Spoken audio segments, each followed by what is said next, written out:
Hi, everybody. I'm Kelly Gregory with the Missouri Institute of Mental Health, and I'm joined today by Dr. Danny Wedding.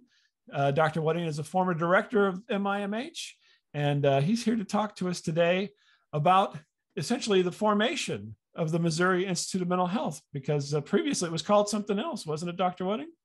It was. It was the Missouri Institute of Psychiatry, and had a long history. The former director of the Department of Mental Health was a psychiatrist, and his name was George Hewlett. He was actually a very prominent psychologist and one of the country's leading experts on acupuncture. He was also a part-time magician, and he was an MD, PhD, a pretty amazing guy, and one of the smartest people I've ever met. And he was my predecessor, and he was concerned when he was running the Department of Mental Health because there weren't enough psychiatrists in Missouri. And so he had all these open positions at state hospitals, and he couldn't fill them. And he couldn't recruit people to come to work at Farmington or some of the outlying rural hospitals. And so George, being the brilliant guy he was, decided to manufacture his own. He couldn't find them in the marketplace, so he set up a psychiatry residency program that was loosely connected with the residency program at Columbia, but was independent and autonomous. And so when he developed the institute, he needed a place to house it.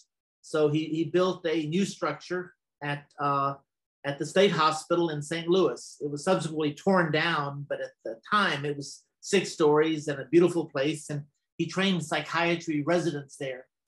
And when he founded the institute in the 60s, the 1960s, he named it the Missouri Institute of Psychiatry. And then eventually, in part because of a rivalry with the psychiatry residency in Columbia, the residency program in St. Louis was shut down. So the Missouri Institute of Psychiatry, originally set up to train psychiatrists, was doing primarily community research and doing things in the community, but we weren't training psychiatry residents, and there were no psychiatrists on the faculty. And at that time, I was working for the Congress in Washington, D.C., and I'd worked for Tom Daschle, Senator Tom Daschle, as a Robert Wood Johnson Health Policy Fellow. And then I went over and was getting ready to work for John Conyers as an APA Science Policy Fellow. And Lester Bryant, the dean of the medical school, came to me and asked to have lunch when I lived in DC. And I went out for lunch with Les, and he offered me a job. He was a thoracic surgeon and didn't know a lot about mental health, but he knew that I did. And he wanted somebody that he trusted to run the institute and to change the direction of the institute. And so I had certain parameters for taking the job, and I needed a certain amount of startup money. But one of the conditions I set before I accepted the job was that we changed the name, MIMH. And Keith Schaefer was then director of the department. Keith agreed to the change and got it through the state legislature. And so we changed the name to the Missouri Institute of Mental Health, and we also changed the mission. And the mission had formerly been primarily to train psychiatrists to serve the state, but the new mission was to do research that would benefit the clients of the Department of Mental Health, and that was defined as anyone in Missouri with a mental illness, a developmental disability, or an addiction. Oh, and all that happened. I mean, I know that it sounds simple as you say it, but given the processes, it probably took quite a while, didn't it? It did take a while. I had committed to Congressman Conyers to come work for him, and I felt that I had to honor that commitment. So I'd worked for a year in the Senate, and then I moved over and had planned to work for a year in the House. And I told Les that I felt really uncomfortable breaking a commitment that I'd made to Congressman John Conyers. And Les said that if I would accept the job and promise him that I would come, he would he would arrange for George Hewlett, who was then in retirement, to come back as acting director.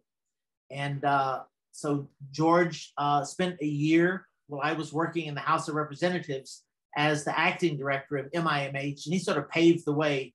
So a lot of the legwork in redefining what the Institute was accomplished during that year that I worked for the House. And I didn't work the entire year because I was in the Navy Reserves and got mobilized for Desert Storm. So I spent 3 months of that year working at Bethesda Naval Hospital. After finishing up my year with Congressman Conyers, I moved to St. Louis, and George Hewlett had a welcoming party for me.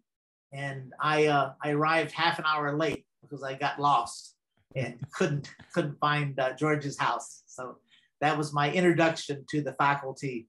But I cherished the time I spent at MIMH. It was a wonderful experience. We were on Filer Avenue at that point in a little house that you remember.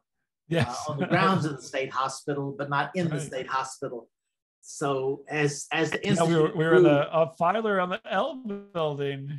Yeah. Yes, the L building, right? So now, what year was it that you took? What year was it that you actually came and took over as director then?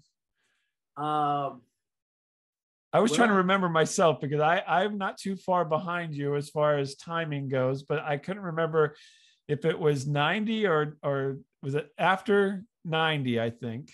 It was, yeah, I think it was in the fall of 1990.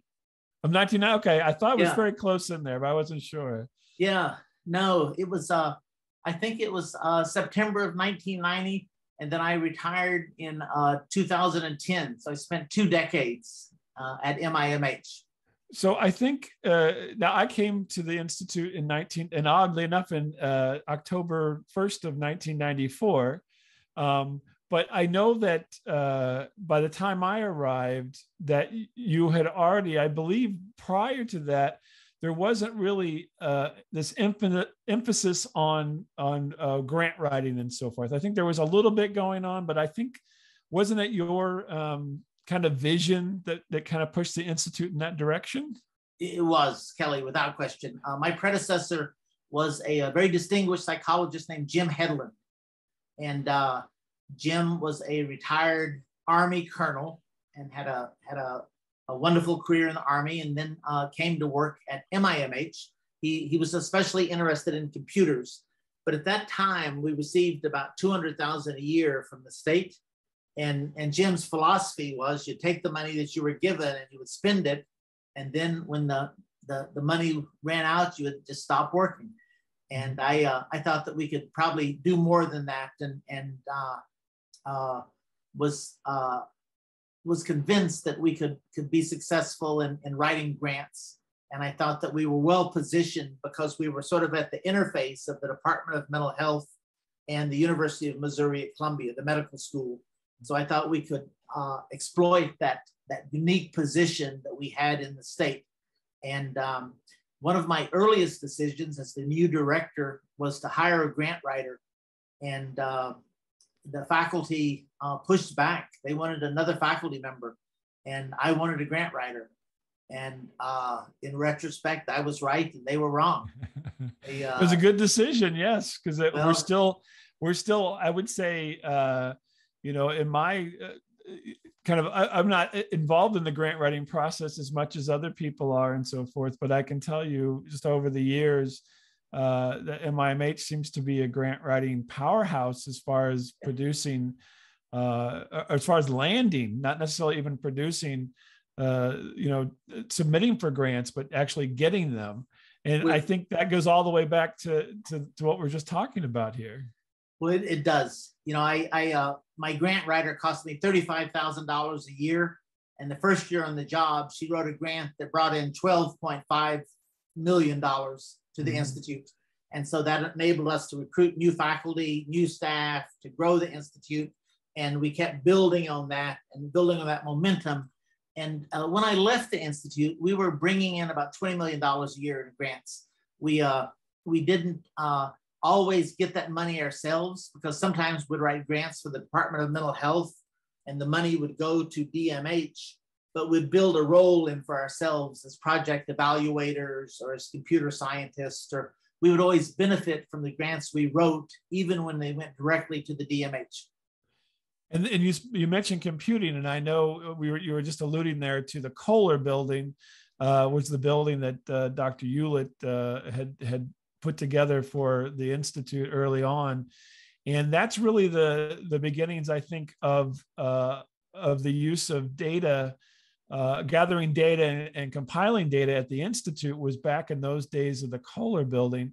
And I don't know, I'm going to throw you a question here that maybe, because I know you weren't necessarily tied into that as much, but I know the capabilities to do all these things grew exponentially during your tenure. And I just kind of wanted to get an idea of what you thought about, what was your recollection of those times? Because I mean, when I started the Institute, I got the first Pentium computer, and I know people don't even think Pentium means anything anymore, but at the time it was really quite a big deal for a person working at in an office somewhere to get what essentially was the best that you could buy on the market at the time. Yeah. But your work there influenced this. I was wondering what your thoughts were when at the time, were you thinking this is something that we need to invest in? I mean, what's your recollection? Well, that was part of the attraction for the job. And one of the reasons I took the job is that computers were becoming more widely used in mental health. And we were at the forefront. We offered a postdoc in mental health computing. You might know Ken Friedland, who's a very distinguished health psychologist at Washington University. Well, he got to Missouri as a postdoc at the Missouri Institute of Psychiatry. I remember we were both graduate students at the University of Hawaii, and Ken came to me and told me he was going to go to St. Louis to the Missouri Institute of Psychiatry. And I thought that was a strange thing. I'd never heard of the Missouri Institute of Psychiatry. And yet he's parlayed that early experience into a remarkable career. The Kohler building is really kind of interesting. It was built on the grounds of the state hospital, but in front of the state hospital. And so the idea was that there was a certain amount of shame involved and stigma involved with the way patients were treated in what was once called the St. Louis Insane Asylum. And so they built this new modern hospital, 6 floors, the Kohler building, in front of the old hospital. And they named the building in honor of Louis Kohler, who was a former director of the Department of Mental Health, a psychiatrist who had run the state hospital. He didn't run DMH, he ran the state hospital. Mm-hmm. And he was very progressive. And yet they put the new computers, which were at that time very, very heavy and very large, they put them on the 6th floor of the Kohler building. And the building hadn't been constructed to handle the weight of those computers. And so that was one of the reasons that led to the decision to tear down the Kohler building. Yeah, I know. I think there was a couple of what I recall, at least in the history of hearing things when I was there at during that time period, was that, I mean, these computers were, size of a room, a closet. You'd basically be putting in a closet that was basically heavy equipment. And I think they put them there because they couldn't fit them in anywhere else. They were huge. It was easy to put them on a crane and put them over onto the top floor. And then of course that turned out to be a negative in the long run because of the nature of the building. Should have had an engineer involved in decision making. I think the decisions were made by a bunch of mental health types. Right. They didn't know any better. Well, they needed to have a space, and that was the space that was easiest to get to, probably. And back then everything was done with punched cards. So it was a very different world than the one we have now. So then if you would just kind of give us some highlights of your 20 years at the Institute, can you think of some things that stand out to you as like, I'm really glad I was there for this, or I had a guiding hand in it? Yeah. I think I brought us closer to the Department of Mental Health than we were before. And I take some pride in that. And it was always very clear to me that our mission was to serve the Department of Mental Health. and we were part of the School of Medicine at the University of Missouri. And I had a direct reporting relationship with the dean of the medical school, and I would get to see Dr. Bryant a couple times a month. That drive to Columbia for meetings of one sort or another. But I cherish the relationship with the School of Medicine, and it was really very special. And Dr. Bryant was always very supportive of the Institute. He was proud of what we were doing. He was pleased and proud in part because we brought in a lot of indirect money for the School of Medicine that he got to spend. So I think that was part of it. I would go to a Department of Mental Health meetings once a month, and that hadn't been done in the past. It's not something Dr. Hedlund did, and had a close working relationship with Keith Schaefer, who was a wonderful long-term director of the department. I think he was there on 2 different times running things, and really valued those connections. So I spent a fair amount of my time on the highway driving back and forth to Columbia. And if I wasn't around the Institute, I was either in Jefferson City or in Columbia. We participated in mental health awareness days at the state capitol, and I looked forward to those visits and got to know legislators.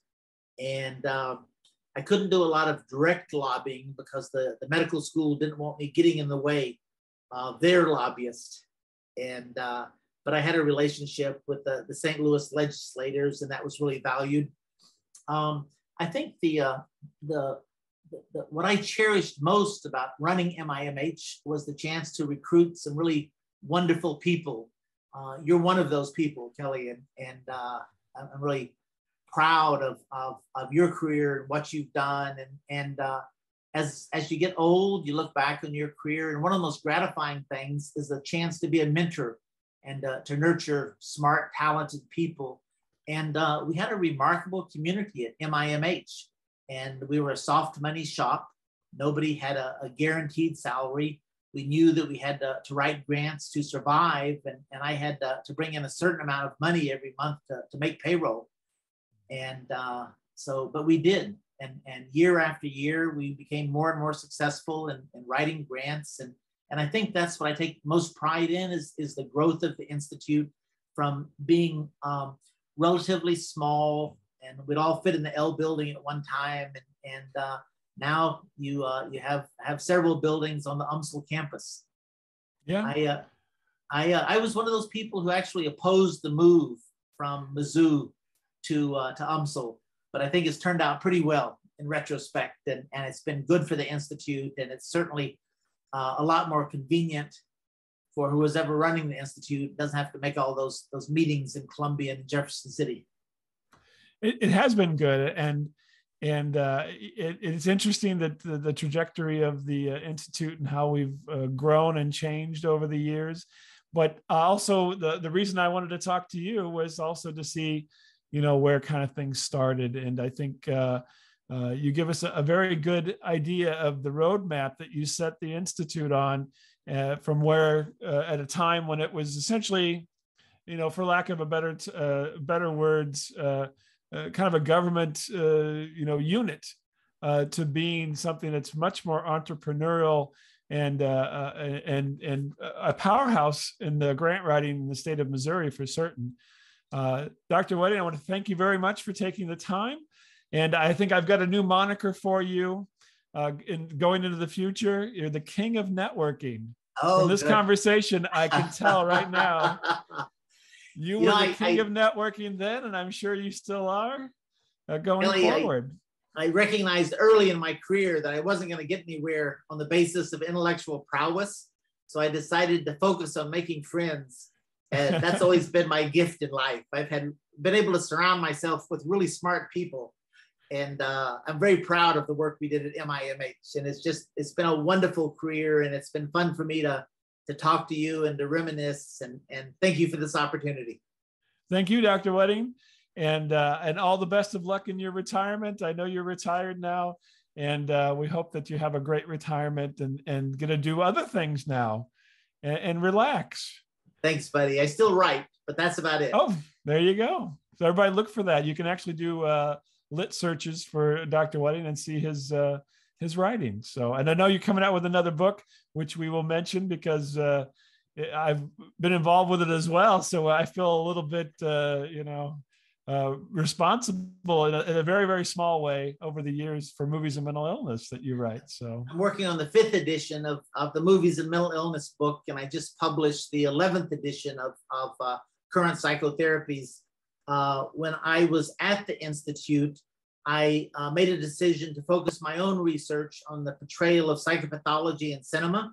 And so I gave lots of talks, actually talks around the world about movies and mental illness. And Kelly was instrumental in putting together video clips that I would use in my talks. And so he and I would spend hours looking for just the right clip to illustrate a point about schizophrenia or something about bipolar disorder or something about warning signs for suicide. And we would get the clips and then I'd go off somewhere and give a talk. And it was Kelly's good work that made that all come together. And I will always be grateful. Thank you very much, Dr. Wedding. And thanks for being here today and being one of the innovators of MIMH. Thank you, Kelly.